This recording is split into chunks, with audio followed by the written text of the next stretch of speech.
मन को विचार के द्वारा दोष पैदा करके या इधर राग पैदा करके प्रभु की तरफ हटाओ। दूसरी बात ये, नियम की बड़ी मार मन पे पड़ती है। मन को मारने के लिए नियम का बहुत पालन करना जरूरी है। आप अपनी दिनचर्या ऐसी बनाएं, या गुरुजनों से जो पास हुई दिनचर्या, आपके पास प्रातः काल से शयन काल तक 1 मिनट भी खाली नहीं होना चाहिए। ये आप देख लो, जो अभी तक चर्चा हुई वो पूरे संसार में दोष दृष्टि करके भोगों के प्रति या प्रभु पे महत्व बुद्धि करके छोड़ दो, राग छोड़ो। वास्तविक कहीं सुख नहीं है। आप लोग देख लीजिए, विवेक से देख लीजिए, अभी तक सब वही करते रहे हो जन्म जन्मांतर।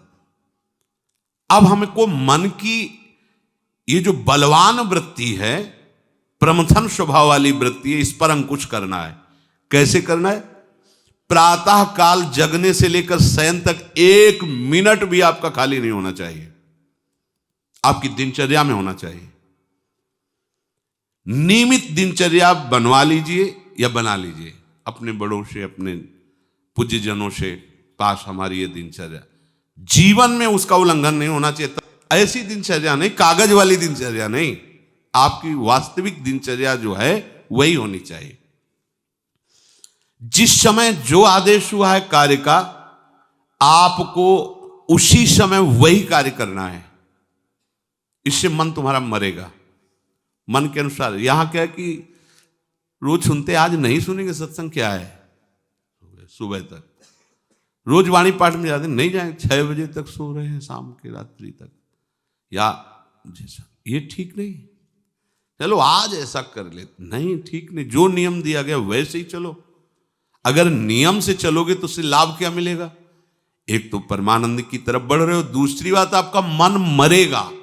मन नियम से मरता है। इस मन का स्वभाव बदल जाएगा यदि आप नियमवर्ती बनोगे। नियमानुवर्तिता से मन आपके अधीन होगा। नियम बनाओ आप। नियम अगर आपने नहीं बनाया तो परमार्थ की चढ़ाई पर नहीं चढ़ सकते हो। परमार्थ में आज तक उसी को लाभ मिला है जो नियम से चला है। किसी ने पूछा किसी से कि क्या नियम है आपके, तो उनका हमारे संप्रदाय में तो नियम है ही नहीं। गजब की बात कह दी। यहां का जो नेम है वो प्रेम से शासित है। प्राण चले जाएं पर वो नेम छोड़ सकते हैं? देखो ना, मन क्रम वचन त्रिशुद्ध सकल मत, नेम नहीं है। जो अब कह रहे हैं उसी के अनुसार जीवन चलाना है। प्रियालाल के सुख का नेम, प्रियालाल के नाम जप का नेम। प्रियालाल हमारे यहाँ कोई नियम ही नहीं, मतलब खाओ पियो पड़े रहो केवल से। आप समझो, समझ के बोलो, ऐसे किसी को मत बोलो। परमार्थ में आज तक जिसको भी लाभ मिला है नियम से चलने वाले को प्राप्त हुआ है।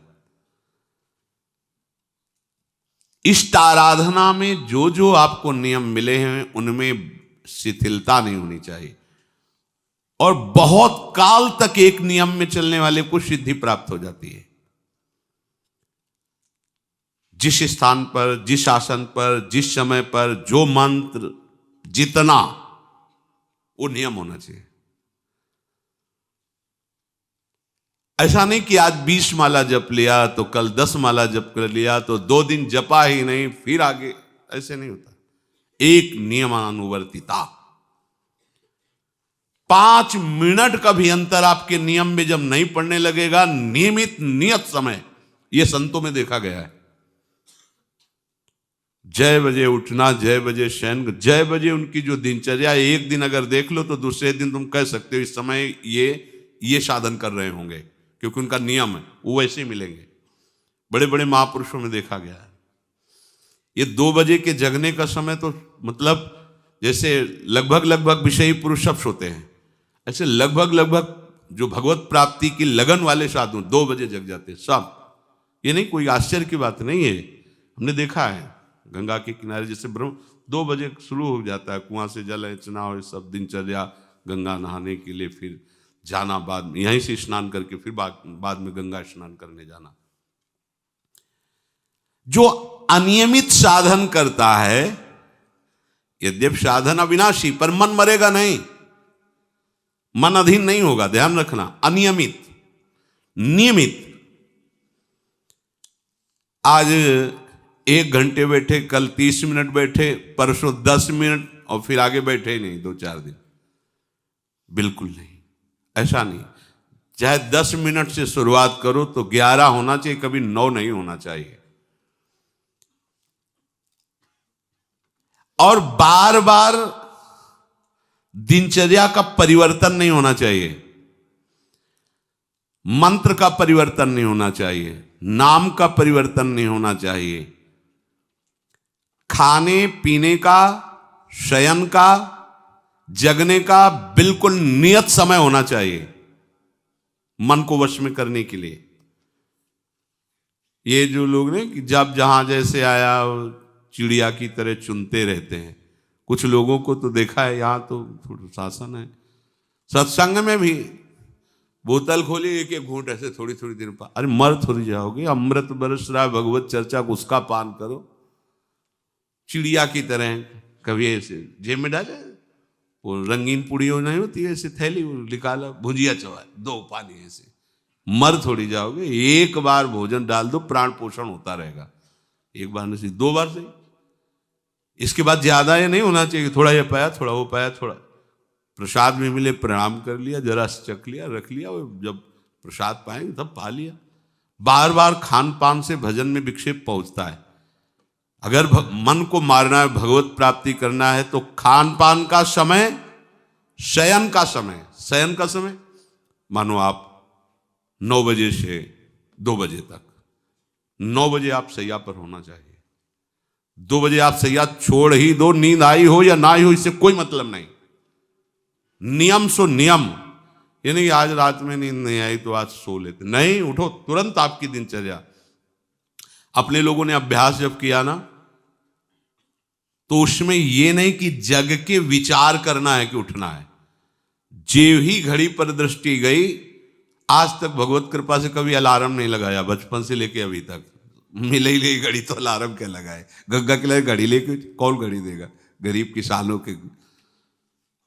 एक समय निश्चित, 5-10 मिनट के अंतर की बात नहीं कहते, तुरंत वस्त्र हटाओ, तुरंत। ये नहीं कि ओढ़ के ध्यान करेंगे, वो ध्यान नहीं होगा, वो सो जाओगे। वो पहले अगर सर्दी के समय हटा दिया, ऐसे खुले बैठो, ठंडी लगेगी। अब नाम जप करो जितनी देर तुम्हारा नियम हो, नहीं तो चलो अपना शौच स्नान पवित्रता, फिर उस शयन वाले आसन पे न बैठे। अगर फिर नहा धो करके बैठ जाओगे तो एक नींद पूरी और हो जाएगी उसमें। और प्राय लोग यही करते ना कि पहले तो बोले नहाने धोने की जरूरत नहीं, नाम जप कर लेंगे, उसी में बैठे। ओढ़ के अगर बैठ गए तो सूर्य उदय हो गए, कितने नाम जपा उनको खुद पता नहीं, क्योंकि वो कम्बल की उसमें, या नहा के जल्दी से ओढ़ के बैठ गए फिर सो गए। ऐसे साधना नहीं होती। स्नान करने के बाद फिर आसन में बैठ कर बहुत साधारण अवस्था, ऐसा नहीं कि खूब गरम गरम कंबल ऐसे ओढ़, नहीं, ठंडी लगनी चाहिए, शांत बैठ, आंख खुली। ध्यान नहीं करना चाहिए, आंतरिक ध्यान करो। आंख मूंद ली ना तो सुषुप्ति में पहुंच जाओगे। ध्यान पूर्वक ऐसे, जैसे चातक स्वाति की बूंद को निहारता है।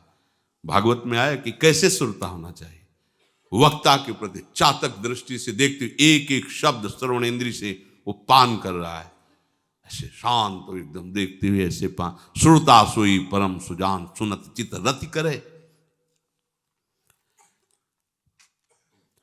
आपके वस्त्र पहनने का ढंग, चलने का ढंग, बोलने का ढंग सात्विक होना चाहिए। सोमवार को अमुक रंग का, मंगल को अमुक रंग का, बृहस्पति को अमुक रंग का, ऐसे ऐसे।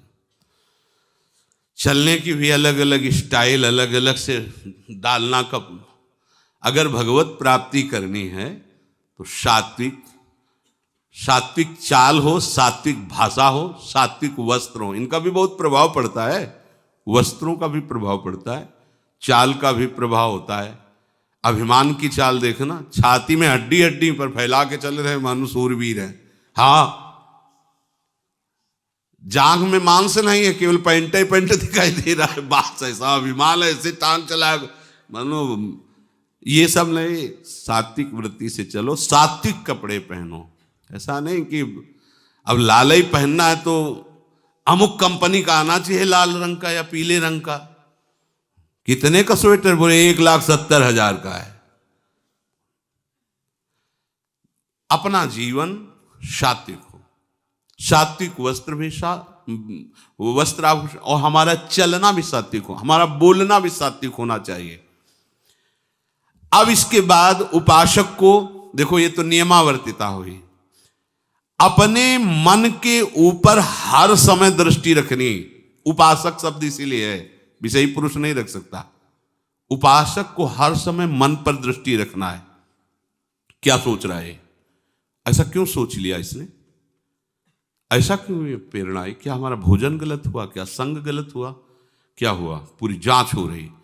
आप सच्ची मानना, प्रारंभिक बात तो अलग है कि मन पूर्वश, नहीं तो ऐसा नहीं है कि काम के विषय में सोचने लगे, ये लोभ के विषय, ऐसा नहीं है। आपका संग गलत हुआ, आपका दर्शन गलत हुआ, आपका गलत श्रवण हुआ, भोजन गलत हुआ, तो ही हो सकता है। नहीं, ऐसे नहीं कि भगवत चिंतन की धारा में बीच में काम आ जाए, बीच में क्रोध आ जाए। प्रारंभ में तो ऐसा होता है, लेकिन आगे बढ़े हुए उपासकों को फिर ये दिनचर्या में अपनी जांच करनी, क्या गलत हो गया, आज क्या खाया जो हमारे मन में ऐसे विचार आ रहे हैं, आज किसका संग किया जो हमारे मन में ऐसे विचार आ रहे हैं। यद्यपि बड़ा कठिन है मन की जांच करना, क्योंकि हम मन ही बने हुए हैं, तो जांच क्या करेंगे? जांच तो वो कर सकता है जो थोड़ा मन से अलग हटा है ना, दृष्टा भाव देख रहा है मन को। हम तो मन ही बने हुए हैं, जो चाहता है वो हम चाहते हैं। देखो ना, बहुत बातचीत से समझ में आता है। आज हमारी ये खाने की इच्छा है, आज वहां जाने की इच्छा है, तुम्हारी थोड़ी, वो मन की है। थोड़ा अलग हट करके देखो, फिर उसमें निर्णय करो, सही है या गलत। जो जो विचारों में आप सपोर्ट दे देंगे वो मन के संस्कार बन जाएंगे। आप सपोर्ट नहीं देंगे तो संस्कार नहीं बनेगा। ये बहुत खास बात है। जब आप भजन में बैठे हो, साधन में, या चलते फिरते उठते बैठते, ये जो शास्त्र विरुद्ध गंदी स्फुरणा दे, आप बिल्कुल इसको सपोर्ट मत करना, नहीं ये संस्कार बना देगा। फिर वो आपके न चाहने पर भी आपको परेशान करेगा। और यदि आप बिल्कुल उदासीन रहे, जैसे पागल आदमी पीछे बोलता चला जाए, आप कुछ मत बोलो, वो दूसरी दिशा में चला जाएगा, ऐसे ही मन शांत हो जाएगा आपका।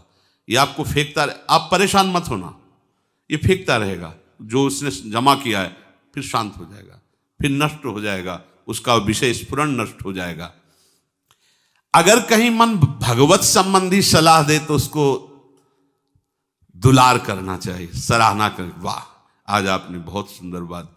मन आपको कभी कभी अच्छी सलाह दे, और जहां आपको बुरी सलाह देने लगे तो फिर उसको धिक्कार दो कि प्रभु से बढ़कर तुमको ये लगा, प्रभु के नाम रूप से बढ़कर लगा। अंदर होना चाहिए, बाहर भले मत। ऐसे हो गए ना, वो सुधरने लगेगा। बस ये अच्छे से ध्यान रखो, जब ये गलत प्रेरणा करे तो या तो एकदम उदासीन, और या फिर इसको डांट लगा दो, प्रभु की तरफ चलना है, क्या गंदी बात अंदर। नहीं नहीं, अभ्यास से मन असत कार्यों को छोड़कर भगवत कार्यों में लगने लगेगा। धीरे धीरे जब इसको स्वाद मिलेगा तो पूरा का पूरा ये आपके अधीन होने लगेगा। ऐसा नहीं है कि मन वश में नहीं, मन वश में की वश की बात, मन की ताकत नहीं होती कि विषयों में चला जाए। आप करके तो देखो भजन, नहीं ऐसा होता तो पूरा जीवन बर्बाद हो जाए। फिर वो मन ही वश में नहीं होता, फिर क्या? नहीं, ऐसा नहीं। पूरे जीवन को पढ़ा है। साधु की सबसे बड़ी पढ़ाई मन की होती है, वो मन को पढ़ता है, पूरे जीवन मन को पढ़ा है उसने, देखा है मन अब क्या परिवर्तन, अब क्या परिवर्तन, अब क्या स्थिति, अब क्या स्थिति। सच्ची मानिए, एक दिन मन मनमोहन बनकर के अनुभव करा देता है। कहीं और अनुभव नहीं होता, इसी में अनुभव होता है। निहाल कर देता है, धन्य धन्य कर देता है। बस इसके असत वासनाओं, असत चेष्टाओं, असत स्फुरणाओं का आप साथ न दें, तो ये आपसे अलग हो नहीं सकता, ये भगवदानंद में डुबो देगा। इसे अधिक से अधिक भगवत चर्चा सुनाओ, इसे अधिक से अधिक प्रभु की छवि के दर्शन कराओ। देखो, भरो, मन में भरो, खूब भगवत चर्चा करो। प्रभु की श्री विग्रह, आप जिस कमरे में शयन करते हो उस कमरे में कहीं भी कोई सांसारिकता नहीं होनी चाहिए। परिवार की फोटो या किसी अन्य आकर्षणकारी वैभवशाली की फोटो, ऐसा नहीं, या कोई अपने आराध्य देव गुरुदेव संत भगवान, एक से एक भगवत प्रेमी महात्मा, उनकी संतों की छवि, प्रियालाल की छवि, जिधर दृष्टि जाए भगवत स्मृति में लगा दे। उठते बैठते अपना तो कमरा अंदर से ऐसा ही होना चाहिए, पूरे कमरे में नाम लिख लो, राधा राधा राधा वल्लभ सिंह, राधा राधा राधा राधा, या लिखी हुई टांग, बहुत आपको लाभ मिलेगा। जिधर अब राधा राधा राधा, अखंड स्मृति। और उस जो आपका वास्तविक साधन कक्ष हो, शयन कक्ष हो, अगर ऐसा हो जाए तो बहुत बढ़िया है। अन्य का प्रवेश ना हो, कोई भी हो, सदगुरुदेव की शिवा, आराध्य देव की शिवा, उसका आप देखना, इसका बहुत बड़ा प्रभाव होता है। कई बार इस बात का अनुभव हुआ कि जैसे बाहर मन विक्षिप्त हो गया किसी बात से, किसी उपासक से, और जे भी एकदम जैसे एकदम बदल गई व्यक्ति, और भजन बड़ी तीव्रता से होने, क्योंकि वहां परमाणु भजन के वो भागवती कक्ष होता है। इसके लिए भाई जी ने भी सावधान किया, अगर ऐसा हो जाए तो, मान लो असुविधा है तो कोई बात नहीं, अगर ऐसा हो जाए कि भगवत मार्ग के पथिक का जो वास स्थल है, जहां वो शयन करता है, बैठता है, उसमें सांसारिक पुरुषों का प्रवेश ना हो। इसलिए हो सकता शब्द लगाएगा, एक ही परिवार में रहते हो, आप ऐसा झगड़ा करोगे कि हमारे कमरे में ना जाए कोई रिश्ते नातेदार या अन्य परिवार के सदस्य, कठिन हो जाएगा। अगर हो सकता हो तो भगवत प्रेमी महात्मा के सिवा, भगवत भजन करने वाले के सिवा प्रवेश न हो, तो आप देखो कि उस कमरे में ऐसी परमाणु आ जाएगी कि आपका मन वहां प्रवेश करते ही भजन में लगने लगेगा, बड़ी शांति का अनुभव होगा। इसे खूब भगवत चर्चा सुनाओ, भगवत चर्चा करो, और भगवत श्री विग्रह के दर्शन कराओ, बड़ा लाभ मिलता है। जैसे आप जहां शयन कर रहे हो, सामने अगर अपने आराध्य देव की छवि हो ना, बार बार बार बार दर्शन का शौक, और कभी कभी तन्मयता एकाग्रता करते हुए अगर शयन कर जाओ तो स्वप्न में वही छवि के दर्शन करते हुए पाया जाता है। एकाग्रता का बड़ा महत्व है। अगर आप नाम में एकाग्र करके सो जाओ तो आप देखो जगते समय आपकी वही नाम चलता मिलेगा। मन के कहने में कभी अपने आप को मत फंसाओ। मन लोभी, मन लालची, मन चंचल, मन चोर, मन के मत चलिए नहीं, ये पल पल में कुछ और, ये भटकाता रहता है। जब तक ये प्रभु की तरफ आपको प्रेरित ना करे तब तक इसको अपना दुश्मन मानकर इसका विरोध ही करते रहिएगा। मन का जैसे अपने दुश्मन के प्रत्येक कार्य पर निगरानी करने वाला दुश्मन के प्रहार से बच जाता है, क्योंकि हर क्षण वो सावधान रहता है, वैसे ही जो उपासक मन पर नजर रखकर इसे दुश्मन के भाव से देखता है वो सावधान रहता है और मन के प्रहार से बच जाता है। जहां कहीं ये उल्टा आपको ले जाने के लिए करे, बस इसकी सुनना नहीं, बिल्कुल इसके विरोध में हो जाना। ये बड़ा बलवान है पर तुमसे बड़ा नहीं, ध्यान रखना, ये तुम ही से बलवान है, तुम ही से खा पी के तुम्ही को पटकेगा अगर इसके अनुकूल रहे। और अगर आप अपने, तो ये इसकी ताकत नहीं आपको गिरा दे, क्योंकि बिना सपोर्ट के आपके कुछ नहीं कर सकता। पक्का आप सपोर्ट मत कीजिए, ये आपका कुछ नहीं बिगाड़ेगा, पर इसका स्वभाव है कि एक क्षण में अपने अनुकूल कर लेना। जहां दिखाया कि हम आपको ऐसा सुख प्रदान करेंगे, जल रहे हो ना, अभी आनंदित हो जाओगे तो आप दस्तखत कर दोगे, जी बस वो ले गया। आपके दस्तखत के बिना कुछ नहीं कर सकता। कई बार इससे उपासक को हारना होगा, क्योंकि बताया नहीं वो दस्तखत करवा लेगा, पर तुम साहस मत छोड़ना इसके परास्त करने का। सैकड़ों बार ये हराता है, सच्चा उपासक वही है कि गिर करके, हार करके भी उसको हराने का उत्साह न छोड़े। ये हरा देता है, बहुत बार हरा देता है, क्योंकि पूर्वाभ्यासी बहुत दांव पेच जानता है। हमको अपने अधीन किए रहता, कई बार तो ऐसे ढंग से हराता है कि समझे नहीं आता कि मुझे हरा रहा था क्या। जब हार गए तब लगता है हाँ हार तो गए, इसका मतलब हमको हरा रहा था। हिम्मत मत हारना, जीत तुम्हारी होगी, क्योंकि तुम प्रभु के सीधे अंश हो और ये तुम्हारी ताकत से बलवान हो रहा है। दृढ़ता से लड़ो तो दिन दिन तुम्हारा बल बढ़ेगा और मन का बल घटेगा, और यदि इसका सपोर्ट करते रहोगे तो इसका बल बढ़ेगा, तुम्हारा घटेगा। तुम इस पर जिस दिन विजयी हो गए तो ये मन मन न रहकर श्री कृष्ण हो जाएगा। पर ध्यान रखना, ये बहुत चतुर है, ये कभी डरवाएगा तुमको फिर अपने अधीन करेगा। ऐसा ही होता है, कभी फुसलाएगा, कभी लालच देगा, कभी बड़े सुख का प्रलोभन देगा, परंतु तुम इसके धोखे में मत आना, भूल कर इसका विश्वास न करना। अपनी हिम्मत टूटने न पावे, लड़ने में कमी न होने पावे, इससे लड़ाई लड़नी। यह हम मन से तो लड़ते नहीं, बाहर झगड़ा करते घूम रहे हैं, इससे लड़ो, ये बेईमान जो हमको परास्त कर रहा है। अंत में आप देखोगे आपकी आज्ञा पर खड़ा हो जाएगा हाथ जोड़, अब जैसा आप जैसा, ये विश्वासी सेवक बन जाएगा। मन को कभी निकम्मा मत रहने दो। अब तो सब हो गया, वाणी पाठ भी हो गया सब, 3 घंटे तो कोई बात है नहीं, 3:30 बजे शाम के जाना है। 3 घंटे में वो इतना मसाला एकत्रित कर देगा कि 3 महीने में तुम सत्संग के द्वारा उतना सामग्री नहीं एकत्रित कर पाओगे उसको हराने के लिए। बहुत चतुर है, इसको खाली मत रहना। एक आदमी ने भूत सिद्ध किया, भूत सिद्ध हो गया। भूत ने कहा कि काम बताओ हमें, अमुक काम, एक क्षण में कराया, और बताओ।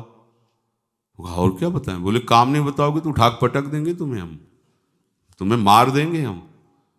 वो जो भूत सिद्ध करने के लिए मंत्र दिया था, वो गुरु के पास गया, बोले महाराज वो तो कह रहा मार डालेंगे अगर काम नहीं बताओगे।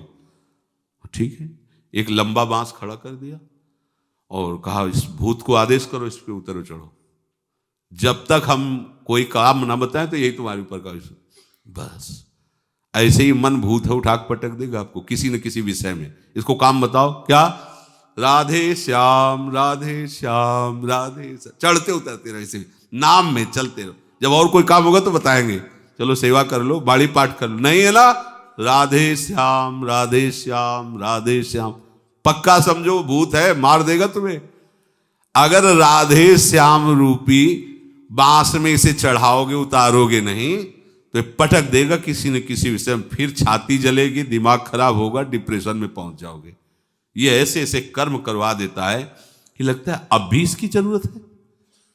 प्रभु के होके, प्रभु का नाम जप करके, प्रभु के मार्ग में अब भी इसकी जरूरत है। जो तुमने किया, जो तुमने सोचा, जो तुम सोच रहे हो, इसकी जरूरत है।